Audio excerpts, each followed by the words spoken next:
नमस्ते, मैं विक्रांत newstech.com के लिए जैसे कि हमने पूर्व में वादा किया था कि आपके साथ बजट पर चर्चा होगी और सिर्फ बजट पर चर्चा नहीं होगी बल्कि बजट से जुड़ी दिलचस्प कहानियों पर चर्चा होगी। बजट बनता कैसे है, कौन है जो बजट बनाता है, कौन वो लोग हैं जो गुप्त तरीके से बजट बना भी लेते हैं और 1 फरवरी से पहले देश के किसी व्यक्ति को कानों कान खबर नहीं लग पाती है कि बजट में क्या होने वाला है।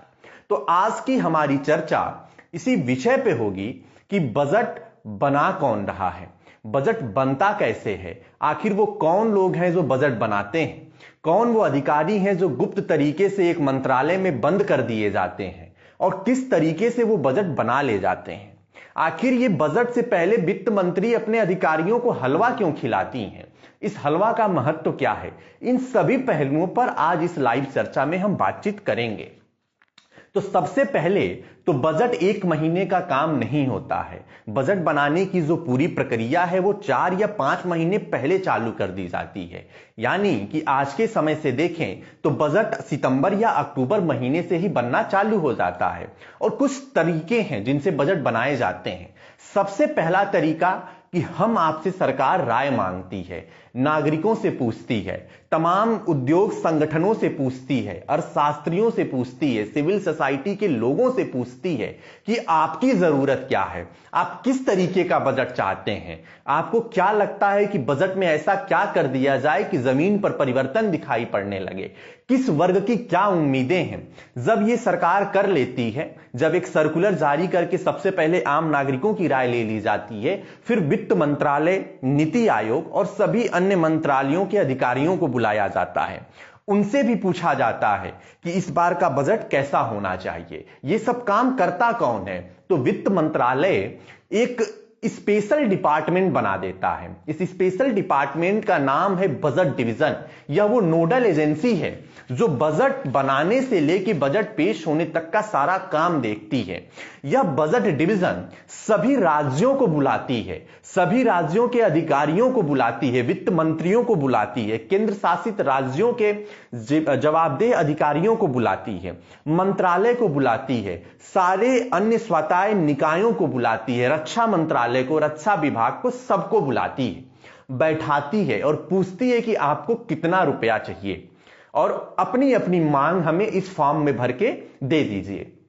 जैसे रक्षा मंत्रालय ने कहा कि हमें 3 लाख करोड़ रुपए चाहिए, सड़क परिवहन मंत्रालय ने कहा हमें 2 लाख करोड़ रुपए चाहिए, राज्यों ने कहा कि हमारा शेयर बढ़ा दीजिए और अभी तक हमें आप साल में 1 लाख करोड़ देते थे, अब हमें 2 लाख करोड़ दे दीजिए। वित्त मंत्रालय तमाम ऐसे मंत्रालयों को बुलाता है, उनकी मांग पूछता है, उनकी जरूरतों को जानता है और उसके बाद अपने व्यय विभाग से कहता है कि अब इनकी मांग के हिसाब से अपने आय को देखो। तो मान लीजिए सरकार ने इस बार 30 लाख करोड़ रुपया कमाया और लोगों की टोटल मांग जोड़ के उसको 35 से 36 लाख करोड़ रुपए खर्च करने पड़ सकते हैं। तो इस तरीके से वित्त मंत्रालय का वह विभाग ये तय करता है कि इस बार रक्षा को 3 लाख करोड़ न देके 2,80,000 करोड़ दे देंगे, सड़क परिवहन को 1,80,000 करोड़ ही दे पाएंगे और इस तरीके से मांग और मांग की पूर्ति के लिए पूरा खाका तैयार किया जाता है। फिर आर्थिक मामलों के विभागों को बुलाया जाता है, राजस्व विभाग को बुलाया जाता है, पूछा जाता है कि टैक्स से कितना पैसा कलेक्ट हुआ है और अभी आने वाले समय में कितना पैसा और मिल सकता है, क्या क्या चीजें कर दी जाएं कि पैसा बढ़ जाए, टैक्स बढ़ाना है, घटाना है, कौन सी नीति लानी है, सारी चीजों की जानकारी आर्थिक मामलों के विभाग और राजस्व विभाग से पूछ लिया जाता है। फिर अर्थशास्त्रियों को बुलाते हैं, कारोबारियों को बुलाते हैं, किसानों को भी बुलाते हैं, सहित हर उस वर्ग को बुलाते हैं जो बजट से प्रभावित होने वाला होता है। जब सबके साथ चर्चा हो जाती है तो एक प्रस्ताव तैयार किया जाता है। इस प्रस्ताव का मसौदा प्रधानमंत्री के सामने रखा जाता है। प्रधानमंत्री नीति आयोग के साथ सभी संबंधित मंत्रालयों और अधिकारियों और वित्त मंत्री के साथ बैठकर यह चर्चा करते हैं कि बजट में क्या होना चाहिए और क्या क्या इनके प्रस्ताव हैं। और इसके बाद से जब वो प्रधानमंत्री इन चीजों की चर्चा कर लेते हैं तो 100 लोगों के आसपास की एक टीम बनाई जाती है। देश का जो वित्त मंत्रालय है वो नॉर्थ ब्लॉक में स्थित है, संसद भवन के नॉर्थ ब्लॉक में स्थित है। तो वहां 100 लोगों की एक टीम बनाई जाती है, या टीम 2-3 हफ्ते पहले बना ली जाती है, यानी कि अभी यह टीम बन चुकी होगी 14 या 15 जनवरी के आसपास में। अब यही वो टीम होती है जिसे 3 हफ्ते के लिए 2 कमरों में बंद करके छोड़ दिया जाता है। आप बाहर नहीं निकल सकते हैं, आप मोबाइल फोन यूज नहीं कर सकते हैं, आप किसी से बात नहीं कर सकते हैं, इंटरनेट इस्तेमाल नहीं कर सकते हैं, कुछ भी ऐसा करने की इजाजत सरकार नहीं देती है। और यही अधिकारी मिलकर 3 हफ्ते 4 हफ्ते के अंदर पूरे बजट का मसौदा तैयार करते हैं। और जब ये बजट बन जाता है तो बजट की छपाई भी उसी मंत्रालय के जो है नीचे होती है, और उसी कमरे में जहां सारे अधिकारी रखे जाते हैं वहीं छपाई की भी मशीनें लगाई जाती हैं। बजट वहीं छपता है, कहीं बाहर बजट छपने के लिए भी नहीं भेजा जाता है। और उसके बाद जो पहली ड्राफ्ट कॉपी तैयार की जाती है वो वित्त मंत्री को दी जाती है। वित्त मंत्री को देते समय नीले रंग के कपड़े में लपेट दिया जाता है, और कोई भी अधिकारी वित्त मंत्री के अलावा उस बजट के मसौदे को पढ़ नहीं सकता है, उस फाइनल ड्राफ्ट को नहीं पढ़ सकता है। उसके बाद वित्त मंत्री उस फाइनल ड्राफ्ट को लेकर राष्ट्रपति के पास जाती हैं, राष्ट्रपति से अनुमति ली जाती है। अनुमति मिलने के बाद से वित्त मंत्री अपने संबंधित मंत्रिमंडल के साथियों के साथ मंत्रिमंडल की बैठक बुलाई जाती है। प्रधानमंत्री मंत्रिमंडल की बैठक को चेयर करते हैं, बजट उनके सामने पेश किया जाता है, वहां से अनुमति ली जाती है, और अनुमति लेने के बाद से संसद के दोनों सदन लोकसभा और राज्यसभा में वित्त मंत्री बजट पेश कर देती हैं। फिर यहां सवाल 2 बचते हैं। पहला सवाल यह बचता है कि हलवा क्यों खिलाया जाता है, और दूसरा सवाल यह आता है कि इतनी गोपनीयता क्यों बरती जाती है। अधिकारियों को 3 हफ्ते बिना इंटरनेट, बिना मोबाइल, बिना परिवार से मिले एक जगह पे बंद क्यों रखा जाता है। पहले सवाल पे लौटते हैं कि वित्त मंत्री बजट के कुछ दिनों पहले हलवा क्यों खिलाती हैं। हमारे भारत में एक प्रथा है कि कुछ भी अच्छा होता है तो मुंह मीठा कराते हैं। वित्त मंत्रालय में भी यह प्रथा बहुत लंबे समय से चलती आ रही है कि जब बजट को बनाने के लिए सारे अधिकारी एक जगह जुट जाते हैं, और जिस दिन से अधिकारियों के मोबाइल फोन और सब कुछ छीनकर उन्हें एक जगह बंद कर दिया जाता है, तो उससे पहले उनका मुंह मीठा कराया जाता है, क्योंकि बजट जैसा एक पुण्य काम होने वाला रहता है। तो यही एक प्रथा है, वित्त मंत्री सभी अधिकारियों को हलवा बांटती हैं। इस बार कोविड नियमों और कोविड मामलों का हवाला देकर हलवा की जगह मिठाई बांटी गई है, और भारत के बजट के इतिहास में यह प्रथा पहली बार टूटी है।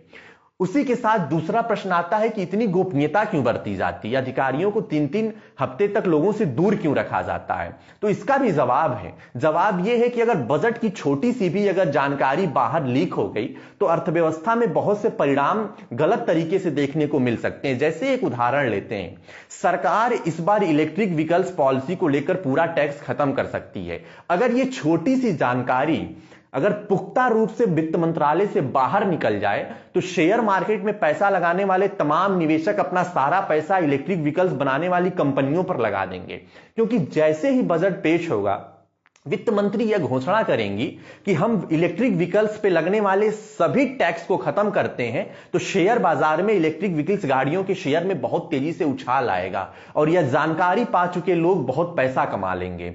और इस तरीके से छोटी छोटी जानकारी से अर्थव्यवस्था में बहुत गलत तरीके से पैसा बनाया जा सकता है। इसलिए अधिकारियों से कोई भी जानकारी बाहर न जाए, इतनी गोपनीयता रखी जाए कि जो एक छोटी से छोटी बात भी कोई न जान पाए। इसलिए अधिकारियों को 3 हफ्ते पहले से ही उनको एक नॉर्थ ब्लॉक के वित्त मंत्रालय के ऑफिस में बंद कर दिया जाता है। वहीं उनके सारे मोबाइल फोन, इंटरनेट कनेक्शन सब कुछ उनसे छीन लिए जाते हैं, और जब तक बजट पेश नहीं हो जाता है इनको उस ऑफिस से बाहर नहीं जाने दिया जाता है।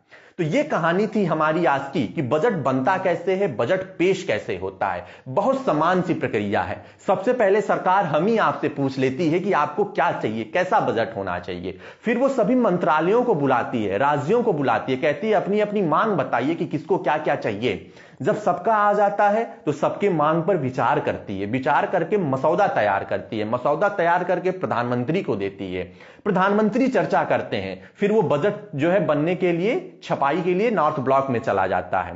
2-3 हफ्ते की मेहनत के बाद वित्त मंत्री अपने अधिकारियों के साथ बजट बना लेती हैं, और जब वित्त मंत्री अपने अधिकारियों के साथ बजट बना लेती हैं तो उसके बाद वो पहली कॉपी लेकर राष्ट्रपति के पास जाती हैं, राष्ट्रपति से अनुमति लेती हैं, अनुमति के बाद अपने मंत्रिमंडल के सामने रखती हैं, मंत्रिमंडल से बजट पारित करा के लोकसभा और राज्यसभा में पेश कर दिया जाता है। तो ये कहानी है पूरे बजट को पेश होने की, और भारत के बजट की कहानियां बड़ी दिलचस्प हैं।